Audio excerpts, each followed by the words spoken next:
মানুষকে আল্লাহ তাআলা পারফেক্ট হিসেবে তৈরি করেন। নাথিং ইজ পারফেক্ট এক্সেপ্ট আল্লাহ। আল্লাহ ছাড়া কোনো কিছু পারফেক্ট না, ওদের পারফেকশনের পেছনে দৌড়ে লাভ নাই। আল্লাহ সুবহানাহু ওয়া তাআলা মানুষের অন্তরের দিকে তাকান। অন্তরের দিক থেকে মানুষকে রিচ হওয়া লাগে, অন্তরের দিক থেকে মানুষকে ধনী হওয়া লাগে। কারণ যে অন্তরের দিকে আল্লাহ তাআলা তাকাবেন, সে অন্তরটা আপনি কেমন প্রস্তুত করেছেন, ভেরি ইম্পর্টেন্ট। ওমর ইবনে আব্দুল আজিজ রাহিমাহুল্লাহ তিনি বলতেন, বলে তাআলাও, আসো আমরা একটু মৃত্যু নিয়ে আলোচনা করি, এবং তারপরে তাদের অন্তরগুলো নরম হতো। আচ্ছা, কিয়ামতের দিন আল্লাহর সামনে দাঁড়াবেন কিভাবে? যদি আল্লাহ প্রশ্ন করেন, আমি তোমাকে কিতাব দিয়েছি, তুমি কি পড়েছো, তুমি কি বুঝেছো, তুমি কি তার প্রতি অ্যাটেনশন দিয়েছো? ফাইদা কাদাইতুমুস সালাতা ফাযকুরুল্লাহা কিয়ামান ওয়া কুউদান ওয়া আলা জুনুবিকুম ফাইদা কুদিয়াতিস সালাতু ফান্তাশিরু ফিল আরদি ওয়াবতাগু মিন ফাদলিল্লাহ ওয়াযকুরুল্লাহা কাসীরা। ইবাদতের মূল লক্ষ্য কি? প্রত্যেক আলোচনার পরে, ইবাদতের পরে আল্লাহ তাআলা বলেছেন, তারপর তোমরা আমার জিকির করো। যেমন সূরাতুল জুমাতে শেষের দিকে আল্লাহ কি বলেছেন? ফাইদা কুদিয়াতিস সালাহ, when salat is finished over, তারপর কি করো? ফান্তাশিরু ফিল আরদ, স্প্রেড ওভার দ্য আর্থ, জমিনে ছড়িয়ে পড়ো। ওয়াবতাগু মিন ফাদলিল্লাহ, তোমাদের রিজিক সন্ধান করো, কারণ মসজিদে তোমার পড়ে থাকার নির্দেশ আমি তোমাকে দিচ্ছি না। যখন এটা শেষ, তখন তোমরা জমিনে ছড়িয়ে পড়ো। জমিনের মালিক হতে হবে তোমাদেরকে। এই জমিনের মালিক হতে হবে কাদেরকে? মুসলমানদেরকে। নাহলে তো কাফের মুশরিকরা, ইহুদি খ্রিস্টানরা মালিক হয়ে এরপর আপনাদের দেশে বোম ফেলে এরপর আপনাদের দেশ ধ্বংস করে ফেলবে। তাহলে আপনাদেরকে জমিনের কর্তা হতে হবে, মালিক হতে হবে, কারণ আপনাদেরকে জমিনের মালিক হিসেবে আল্লাহ বানিয়েছেন। ইন্নী জাইলুন ফিল আরদি খলিফা, আমি এই জমিনে তোমাদেরকে খলিফা বানাইছি। খলিফা মানে কি? খলিফা মানে তো জমিনের মালিক। ওয়ালাকাদ কাতাবনা ফিজ জাবুরি মিন বাদি যিকরি আন্নাল আরদা ইয়ারিসুহা ইবাদিয়াস সালিহুন, আমি সকল আসমানি কিতাবে এটা লিখে দিয়েছি যে এই জমিনের মালিক হবে আমার নেককার বান্দারা, প্রিয় বান্দারা। এখন আমরা কথায় কথায় কেবল দুনিয়া ছেড়ে দাও, দুনিয়া ছেড়ে দাও, আমরা এ কথা যখন আপনাদেরকে বলি তখন আমাদের উদ্দেশ্য থাকে ভিন্ন। আমরা বলি যে দুনিয়াটাকে আপনাদের হার্টে নিয়ে যান না, আপনাদের হার্টের জিকির দুনিয়ারে বানাবেন না, আপনাদের হ্যান্ডে থাকুক দুনিয়া। দুনিয়া আপনারা পরিচালনা করবেন, কিন্তু হ্যান্ডে থাকবে, হার্টে থাকবে কে? আল্লাহ। হার্টে থাকবে আল্লাহ, দুনিয়া থাকবে হ্যান্ডে। যেমন ওমর রাদিয়াল্লাহু তাআলা আনহু, অর্ধ পৃথিবীর শাসক, রাতের বেলা আবার দাঁড়িয়ে বলতেন, হে আল্লাহ, তুমি কি ওমরকে ক্ষমা করেছো? তাইলে আমি আমার নিজকে কংগ্রেচুলেশন জানাতে পারি। আর যদি তুমি আমাকে ক্ষমা না করো, তাহলে আমার অবস্থা কি হবে? সারা দুনিয়া শাসন করেন। ওমরের ভয়ে বাঘ এবং ছাগল এক জায়গায় পানি খায়, কারণ বাঘ জানতো, নেকড়ে বাঘ জানতো, যদি আমি ছাগলের অন্যায় ভাবে তাকে কোনো কিছু করি, তাহলে ওমর আমারে ধরে ফেলবে রাদিয়াল্লাহু তাআলা আনহু। তখন রাসূল সাল্লাল্লাহু আলাইহি ওয়াসাল্লাম বলছেন, ওমর, আপনাকে শয়তান দেখলে আরেক রাস্তা দিয়ে পালায়, ও আপনার রাস্তা দিয়ে যায় না। বলি আসলে এরকমই? বলে হ্যাঁ, ও আপনার প্রচন্ড ভয় পায়। সে ওমর রাদিয়াল্লাহু রাতের বেলা, তিনি আবার আশারে মুবাশশারা, জান্নাতের সুসংবাদপ্রাপ্ত দ্বিতীয় সাহাবী, এরপর রাতের বেলা কাঁদে, আবার দুনিয়া শাসন করে।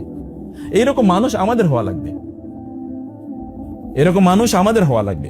দুনিয়াকে নিজেদের নিয়ন্ত্রণের অধীনে নিয়ে আসতে হবে। আমি যেটা বলছি, আল্লাহ সুবহানাহু ওয়া তাআলা তিনি বলছেন যে তোমরা জমিনে ছড়িয়ে পড়ো, কারণ দুনিয়া তোমাদের শাসন করা লাগবে, তোমাদেরকে পরিচালনা করা লাগবে।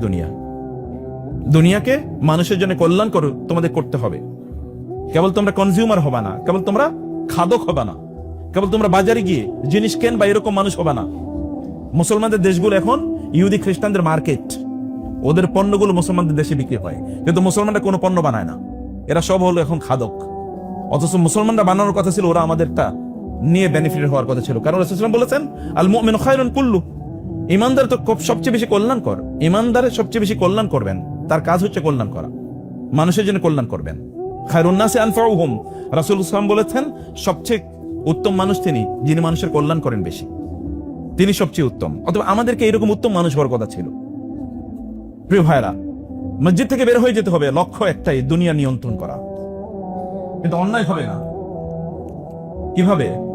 ন্যায়ভাবে দুনিয়া নিয়ন্ত্রণ করা। তারপরে আল্লাহ তাআলা বললেন, ওয়াজকুরুল্লাহ কাসীরা, শুধু ওয়াজকুরুল্লাহ না, ওয়াজকুরুল্লাহ কাসীরা, আল্লাহকে বেশি বেশি স্মরণ করো। তার মানে আপনি যখন দুনিয়াও পরিচালনা করছেন, তখন আপনার অন্তরে কে আছে? আল্লাহ সুবহানাহু ওয়া তাআলা আছেন। আপনার লক্ষ্য মহান আল্লাহ সুবহানাহু ওয়া তাআলা এর সন্তুষ্টি অর্জন করা। ফাজকুরুল্লাহ কাসীরা ফাজকুরুল্লাহ কাযিকরিকুম আবাকুম ওয়াস্তাগফিরুল্লাহ, তোমরা আল্লাহর কাছে তওবা করো, ইস্তিগফার করো, তোমরা আল্লাহ জিকির করো। নবীজি সাল্লাল্লাহু আলাইহি ওয়াসাল্লাম একই কথা বলেছেন, ইন্নামা জুইলাত তাওয়াফু ওয়াস-সা'য়ু বাইনাস সাফা ওয়াল মারওয়া ওয়া রামিউল জিমার ওয়াল মাবিতু বিমিনা লিইকামাতি যিকরিল্লাহ। রাসূল সাল্লাল্লাহু আলাইহি ওয়াসাল্লাম বলেছেন, তোমরা যে বাইতুল্লাহ তাওয়াফ করো, তোমরা যে সাই করো সাফা মারওয়ায়, তোমরা যে মিনায় রাত্রি যাপন করো, এবং তোমরা যে জামারাতে গিয়ে পাথর মারো, প্রত্যেকটা কাজের লক্ষ্য উদ্দেশ্য হলো কি? আল্লাহর জিকিরটা অন্তরে প্রতিষ্ঠিত করে দেয়া। জিকির মানে কি জানেন আপনারা? হাতুড়ি ব্যবহার করি, অথবা যখন এই যে দা বা বডি ইত্যাদি ব্যবহার করি, বা তলোয়ার, এটা যে হ্যান্ডেলটা আছে না, হ্যান্ডেলটা কি তুলনামূলক একটু শক্ত থাকে নাকি দুর্বল থাকে বলেন তো? এটাকে আরবিতে বলে যাকারুন। এটা আরবিতে কি বলে? যাকারুন। আপনি যখন জিকির করেন তখন ভেতর থেকে এরকম শক্তিশালী হয়ে ওঠেন, এরকম শক্তিশালী হয়ে ওঠেন। জিকির মানে কি বলেন তো? কার স্মরণ? আল্লাহ স্মরণ। যে ব্যক্তি আল্লাহকে স্মরণ করে, আল্লাহ কি বলেছেন? ফাজকুরুনি আযকুরুকুম, তোমরা আমাকে স্মরণ করো, আমি তোমাদের কথা স্মরণ করব। আনা ইনদা, তিনি হাদিসে কুদসিতে বলেছেন, আনা ইনদা যন্নি আবদি ওয়া আনা মাআহু ইযা যাকারানি। আমার বান্দা আমারে যেমন মনে করে আমি তেমনই, ও যখন আমার কথা স্মরণ করে তখন আমি সেখানে সাথে সাথে উপস্থিত হয়ে যাই। আল্লাহর জিকির ছাড়া কোনো মানুষ কোনোদিন শক্তিশালী হতে পারে না, অসম্ভব, ইম্পসিবল। ওয়ালা তাকুনু কাল্লাযীনা নাসুল্লাহা ফাআনসাহুম আনফুসাহুম উলাইকা হুমুল ফাসিকুন। আল্লাহ তাআলা বলেছেন, তোমরা তাদের মতো হয়ে যেও না যারা আমাকে ভুলে যায়। যদি ওরা আমাকে ভুলে যায় তাইলে আমি ওদের নিজেদেরকে ভুলিয়ে দেব। ওরা নিজেদেরকে তখন আর মনে রাখতে পারবে না। Most of the people are of this kind and category. অধিকাংশ লোকই তাদের নিজেদেরকে চেনে না, বুঝে না। আমি যে কথা বলি আপনাদেরকে বলতে চাই, তাহলে প্রিয় ভাইয়েরা বোনেরা, আমাদের অনেক বড় প্রজেক্ট আছে, কিন্তু আপনার সবচেয়ে বড় প্রজেক্ট হলো আপনার নিজের জীবন। আপনার সবচেয়ে বড় প্রজেক্ট আপনার নিজের জীবন। আপনার নিজের জীবনটা আপনি কিভাবে সাজাচ্ছেন বলেন? আনফুসাকুম ওয়া আহলিকুম নারা, জাহান্নাম থেকে বাঁচার জন্য আমার কোনো প্রজেক্ট আছে? আমার নিজকে আমি কোথায় দেখতে চাই আফটার 1 year and 2 years, অথবা কোথায় এখন আমি অবস্থান করছি? এটা হলো লাইফ প্রজেক্ট, ব্যক্তিগত জীবনের প্রজেক্ট। এই জীবনের প্রজেক্টটা আমাদেরকে যদি আমরা নিতে পারি, তখন আমরা আল্লাহ সুবহানাহু সাথে আমাদের রিলেশনটা আমরা স্ট্রং করব। এই সব কিছুর মালিককে বলেন তো? এই কুল কায়নাতের মালিককে। তার সাথে যদি আপনার রিলেশন থাকে তাহলে কেমন হইতে পারে বলেন? জিবরিল এসে বললেন, ইয়া রাসূলুল্লাহ, আল্লাহ পাঠাইছে আমাকে এই আপনার কাছ থেকে অনুমতি নেওয়ার জন্য, এই উহুদ পাহাড়টাকে আমি সোনা বানিয়ে দিতে চাই। যখন তায়েফবাসী তাকে অত্যাচার করলো, তখন পাহাড়ের ফেরেশতা জিবরিলের সাথে এসেছেন আলাইহিস সালাম, এবং বললেন যে, জিবরিল বলেন উনি এসেছেন, তার মেসেজ আছে কি? বলে আল্লাহ পাঠিয়েছেন আমাকে এই উদ্দেশ্যে, আপনি যেন অনুমতি দেন। যদি আপনি অনুমতি দেন তাহলে এই যে দুটো পাহাড় আছেন, এই বিশাল পাহাড়, এই বিশাল পাহাড় তায়েফবাসীর উপর আমি ছুঁড়ে মারব। দেখছেন পরিস্থিতি কি? কারণটা কি? কারণটা কি বলেন? আল্লাহর সাথে ডাইরেক্ট কানেকশন, রিলেশন। আল্লাহর সাথে রিলেশন তৈরি করার জন্য কোনো ইন্টারমিডিয়ারি লাগে? কোনো মাধ্যম লাগে? কোনো মাধ্যম লাগে না তো। বদরের যুদ্ধ 313 জন, বদরের যুদ্ধ 313 জন, ওইদিকে বিশাল বাহিনী 313 জনের মধ্যে তাদের সাথে কেবল 2টা তলোয়ার আছে, আর কিছু নাই। তীর খুবই কম, এবং বর্ষা তো নাই বলতে গেলেই চলে। নবীজি সাল্লাল্লাহু আলাইহি ওয়াসাল্লাম সবাইকে যুদ্ধের ময়দানে প্রস্তুত করে দিলেন। তিনি এসে তার মাথার উপর দাঁড়ালেন, নামাজে দাঁড়িয়ে গেলেন, এবং আল্লাহকে বললেন, আল্লাহ, এই ছোট্ট একটা বাহিনী এই যুদ্ধের ময়দানে যদি পরাজিত হয় তাহলে তোমার ইবাদত কে করবে আমি জানি না, আর ইবাদত করার মতো কেউ থাকবে না। তিনি কাঁদছেন, এবং তার মাথায় যে কাপড় ছিল, আরবরা যেরকম কাপড় পরে যে শেখ পড়েছেন, এরকম পড়ে গিয়েছে। আবু বকর এটা এনে তুলে দিয়ে বললেন, ইয়া রাসূলুল্লাহ, যথেষ্ট, আপনি যথেষ্ট দোয়া করেছেন, আল্লাহ আপনার দোয়া কবুল করে নিয়েছে। এর মধ্যে জিবরিল আসলেন, এসে বলেন, আল্লাহ তাআলা আপনার দোয়া কবুল করেছেন, এবং আল্লাহ আমাকে মেসেজ দিয়ে পাঠিয়েছেন আপনাকে যুদ্ধের ময়দানে 1000, 3000, 5000 ফেরেশতা দিয়ে আল্লাহ তাআলা সাহায্য করবেন, এবং ফেরেশতাদের নেতা থাকবেন কি? জিবরিল আলাইহিস সালাতু ওয়াস সালাম। একবার জিবরিল এসে বলেন, ইয়া রাসূলুল্লাহ, আপনাদের মধ্যে শ্রেষ্ঠতম সাহাবী কে? আপনার সাহাবীদের মধ্যে শ্রেষ্ঠ কারা? তিনি বলেন, বদরের যুদ্ধে যারা অংশগ্রহণ করেছে। জিবরিল বলেন, আল্লাহ তাআলা আমাকে জানিয়েছেন ফেরেশতাদের মধ্যে শ্রেষ্ঠ তারাই যারা বদরের যুদ্ধে অংশগ্রহণ করেছে। কেমনি এমনি হয়েছে দেখেছেন? কাদেরকে নিয়ে গেছে? অথচ এখানে বেলাল ছিল, খাইতে পারতো না, রাদিয়াল্লাহু তাআলা আনহু। এদের তো খাবার না, এরা তো ক্রেতদাস। এরা আপনাদের দৃষ্টিতে ভিআইপি না, এদের কোনো স্ট্যাটাস নাই, এদের বিশাল বড় ফ্যাক্টরি নাই, বিশাল ক্ষমতাও নাই, চেহারাও এরকম একেবারে প্রিন্সের মতো করে এরকমও না। কিন্তু আল্লাহ তাআলা বলেছেন, ওয়াসবির নাফসাকা মা'আল্লাযীনা ইয়াদউনা রাব্বাহুম বিল গাদাতি ওয়াল আশি ইউরিদুনা ওয়াজহা ওয়ালা তা'দু আইনাকা আনহুম তুরিদু যিনাতাল হায়াতিদ দুনিয়া ওয়ালা তুতি' মান আগফালনা কলবাহু আন যিকরিনা ওয়াত্তাবা'a হাওয়াহু ওয়া কানা আমরুহু ফুরুতা। সূরাতুল কাহফে আল্লাহ তার রাসূলকে সতর্ক করে দিয়েছেন, খবরদার, এই যে যাদেরকে এসে ওরা বলেছে এগুলো তো মিসকিন, এই মিসকিনদের সাথে আমরা আপনার সাথে বসে কথা বলতে পারবো না, এদেরকে এখান থেকে সরান, তাইলে কেবল আমরা আপনার সাথে কথা বলবো। আল্লাহ বলেন, নো, খবরদার, ওয়াসবির নাফসাকা মা আল্লাযিনা ইয়াদউনা রাব্বাহুম বিল গাদাতি ওয়াশ আশি, যারা সকাল এবং সন্ধ্যায় আল্লাহর জিকির করে, আল্লাহকে ডাকে, এই লোকগুলো আমার দৃষ্টিতে ভিআইপি। আপনি ওদের সাথে সময় কাটাবেন, আপনি ওদের সাথে সময় কাটাবেন। রাসূল সাল্লাল্লাহু আলাইহি ওয়াসাল্লাম মসজিদে এই আয়াত নাযিল হওয়ার পর মসজিদে কোনায় কোনায় গিয়ে খুঁজতেন। ওই যে সাহাবীরা খাব্বাব, খুবাইব, বেলাল, এরা তো এমনি একটু দুর্বল, দেখতে হচ্ছে এরা সুরাতে এরকম ইমপ্রেসিভ না, সমাজে এরকম কোনো পাওয়ারফুল এরকম কিছু না, ওই চিপায় কোনায় বসে থাকতো।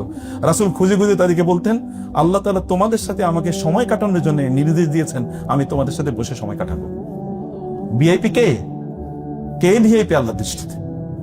আপনাকে আল্লাহর দৃষ্টিতে ভিআইপি হওয়ার জন্য কাজ করতে হবে। রাসূল সাল্লাল্লাহু আলাইহি ওয়াসাল্লাম বলেছেন, এমন অনেক লোক আছে যারা কেউ তাদেরকে চেনে না, কোথাও গেলে জিজ্ঞেস করে না, না গেলেও জিজ্ঞেস করে না, কিন্তু আল্লাহর কাছে তারা এতটা ভিআইপি, এর যদি একবার হাত তোলে তাহলে আল্লাহ বলেন এটা আমার জন্য মাস্ট হয়ে গেল। ওর হাত তুলে ও আমার কাছে যা প্রার্থনা করেছে, যা বলেছে, ওর মুখ থেকে যা উচ্চারণ হয়েছে তা বাস্তবায়িত হবেই হবে। কেউ চেনে না থাকে, তার ফেসবুকে কোনো ফলোয়ার নাই, তার ইউটিউবে কোনো বড় ভিউ নাই, তার টেলিভিশনে কোনো প্রোগ্রাম নাই, কোনো ইস্যু না, কেউ তার দাওয়াতও দেয় না। আল্লাহর কাছে ভিআইপি, এমন ভিআইপি নিজেরে বানাইতে হবে।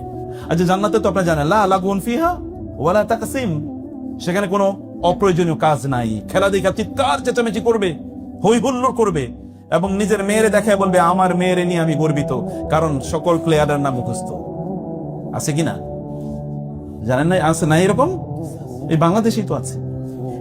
এবং রাত জেগে জেগে আপনাদের মধ্যে এরকম থাকতে পারে, আল্লাহ মাফ করুন, রাত জেগে খেলা দেখছেন, এরপরে দিন ফজরের নামাজ নাই। এগুলো নিয়ে আপনার গর্ব, আমার ওই টিম, আপনার ওই টিমের সাথে এরপরে থাইকেন জান্নাতে, দেখেন না রাখে কিনা আল্লাহ তাআলা জান্নাতে। এই আইডেন্টিটি দেখেন না, সেদিন আইডেন্টিটি কোথায় যায়।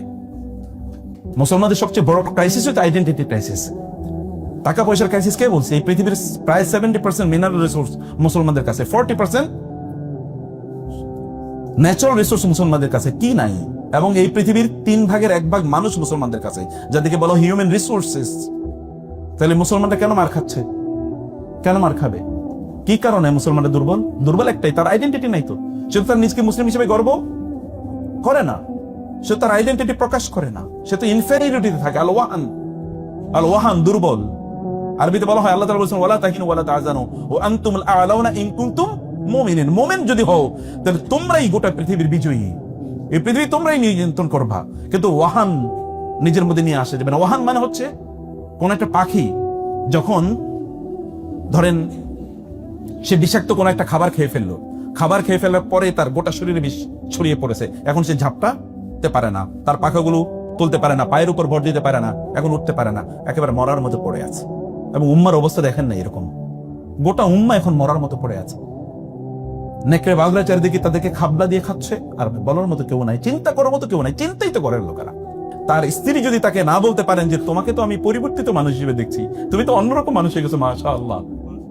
তার স্বামী যদি তাকে না বলে যে তুমি তো আগের চেয়ে অনেক ভালো হয়ে গেছো, তার সন্তান যদি তাকে না বলে বাবা মা তোমাকে তো আমি ভিন্ন মানুষ পেয়েছি, আগে তো তুমি এমন ছিল, এখন মাশাআল্লাহ তুমি অনেক ভালো মানুষ হয়ে গেছো, এবং আপনার কলিগরা যদি আপনাকে ডিফারেন্ট মেন ওমেন হিসেবে না দেখে, আপনার সমাজের লোকেরা প্রতিবেশীরা যদি ফিলই না করে যে লোকটা পরিবর্তন হয়ে গেছে, তাহলে কিসের হজ? তাহলে এই হজ কি? এই হজ দিয়ে আপনি আল্লাহকে সন্তুষ্ট করবেন? আল্লাহর ইবাদত করার জন্য কি আল্লাহ তাআলা আর সৃষ্টিতে কেউ নাই? এই সৃষ্টিতে এমন কোনো কিছু নাই জিন এবং মানুষ ছাড়া যারা আল্লাহর ইবাদত করে না, কিচ্ছু নাই। ওয়ালাহু ইয়াসজুদু মান ফিস সামাওয়াতি ওয়াল আরদি তাওআন ওয়া কারাহা। আসমান এবং জমিনে যা কিছু আছে সব আল্লাহর ইবাদত করে। সূর্যকে কোনোদিন পশ্চিম দিক থেকে উঠতে দেখছেন?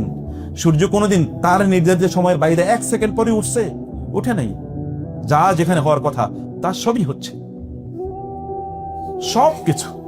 ওয়াসসাহাবিল মুসাখখারি বাইনাস সামাই ওয়াল আরদ, আসমানে এবং জমিনের মধ্যখানে মেঘ ঝুলে আছে, ওটাকে কোনোদিন আপনি দেখেন না যে মাধ্যাকর্ষণ শক্তি নষ্ট হয়ে গেছে, এবং এ কারণে কি সেটা এখন ভূমি জমিনে পড়ে সব চূর্ণ বিচূর্ণ হয়ে গেছে, এটা দেখেন না? এটা স্টিল ইন ইটস পজিশন, সেটা সবকিছু মেনটেন করে চলছে। সবকিছু আল্লাহ সুবহানাহু ওয়া তাআলা আনুগত্য করে, কেবল মানুষ ছাড়া, কেবল মানুষ ছাড়া। আর আল্লাহ তাআলা বলছেন এগুলো দুইটা বোঝা, এই জমিনের উপর বোঝা। আল্লাহ সুবহান বলেছেন সাকালাইন, 2 বোঝা আল্লাহ বলেছেন। প্রিয় ভাইরা, পরীক্ষা হলে কেউ যাওয়ার পরে, পরীক্ষা দিয়ে আসার পরে বলে নাকি যে শেষ? তো তার তো রেজাল্ট পাবলিশ হবে কয়েকদিন পরে, এরপরে বোঝা যাবে যে সে কি কত ভালো ছাত্র ছিল, কতটুকু ভালো করেছে। রেজাল্ট তো পাবলিশ হয় না, রেজাল্ট পাবলিশ হবে কোথায়? ফাইনাল রেজাল্ট পাবলিশ হবে আখিরাতে, আর দুনিয়াতে রেজাল্ট পাবলিশ হবে আচরণে। যে লোকের শরীরে তার অস্তিত্বে কোনো গুনাহ নাই, সে ব্যক্তির আচরণটা কেমন হওয়ার কথা? কেমন হওয়ার কথা বলেন? তার কথাগুলো কেমন হবে? তার দৃষ্টিটা কেমন হওয়ার কথা? সে যে ব্যবসা করে তার ব্যবসা কেমন হওয়ার কথা? সে যে চাকরি করে তার চাকরিটা কেমন হওয়ার কথা? সবকিছুর মধ্যে কোয়ালিটেটিভ চেঞ্জ আসার কথা না? আপনারা বলেন যে এই পরিবর্তন আছে কিনা? এই বাইতুল্লাহ যারা নির্মাণ করেছে, বাপ এবং ছেলে, বাপ বেটা মিলে বাইতুল্লাহ নির্মাণ করার পরে কি করছে তারা? ওয়াইজ ইয়ারফাউ ইব্রাহিমুল কওয়াইদ মিনাল বাইতি ওয়া ইসমাঈলু রব্বানা তাকাব্বাল মিন্না ইন্নাকা আনতাস সামিউল আলিম। বাপ এবং ছেলে মিলে বাইতুল্লাহ নির্মাণ করেছে। বাইতুল্লাহ যেখানে 1 রাকাত নামাজ পড়লে 1 লক্ষ রাকাতের সওয়াব পাওয়া যায়, যারা নির্মাণ করেছে তাদের মর্যাদার লেভেল থেকে। এবং আল্লাহ সুবহানাহু ওয়া তাআলা বলেছেন, বাবাকে বলেছেন ইব্রাহিম আলাইহিস সালামকে, ইন্নী জাইলুকা লিন-নাসি ইমাম, আমি তোমাকে মানব জাতির নেতা বানালাম। সেই মানব জাতির নেতা, লিন-নাস, ফর অল দ্য পিপল। লিন-নাস এটা কিন্তু সাধারণ কয়েকটা মানুষ না, লিন-নাস মানে হোল হিউম্যানিটি। আমি সবার জন্য তোমাকে নেতা বানালাম। সেই নেতা এবং তার ছেলে হাত তুলে বলছে রব্বানা তাকাব্বাল মিন্না। আল্লাহ বাইতুল্লাহ বানাইছে, তাতে কি আসে যায়? তুমি যদি কবুল না করো তাহলে এটা তো একটা পণ্ডশ্রম, এটা একটা পণ্ডশ্রম, এটা তো কোনো কাম নেই। আচরণগত পরিবর্তন তো সেখানে আসতে হবে, কথাবার্তার মধ্যে পরিবর্তন আসতে হবে, অপ্রয়োজনীয় কাজ থেকে আপনার নিজকে আপনার দূরে রাখতে হবে। কাফা বিনাফসিকা আল-ইয়াওমা আলাইকা হাসিবা। আপনি নিজে জিজ্ঞেস করে দেখেন আমার মধ্যে কতটুকু পরিবর্তন হয়েছে। আয়নার সামনে দাঁড়ান, দেখেন না চেহারার মধ্যে পরিবর্তন হয়েছে কিনা, আচরণের মধ্যে পরিবর্তন হয়েছে কিনা, নামাজে আপনি কখন আসেন, নামাজে আপনার টাইমিং বেড়েছে কিনা, কোরআন তেলাওয়াতে আপনার আগ্রহ বেড়েছে কিনা। লাকাদ খালাকনাল ইনসানা ফি কাবাদ। আমি তো মানুষের পরিশ্রমের মধ্যেই তৈরি করছি। আপনার মা যখন আপনাকে জন্ম দিছে, পরিশ্রম ছাড়া জন্ম দিছে নাকি? আপনার জীবন তো পরিশ্রম, আপনি সারাদিন তো এমনি পরিশ্রম করেন। কিছু কিছু লোক তো 24 ঘন্টার মধ্যে 14, 15, 16 ঘন্টায় দৌড়ায় এবং তার দুনিয়ার কল্যাণের জন্য দৌড়ায়, এর বাইরে কিছু না।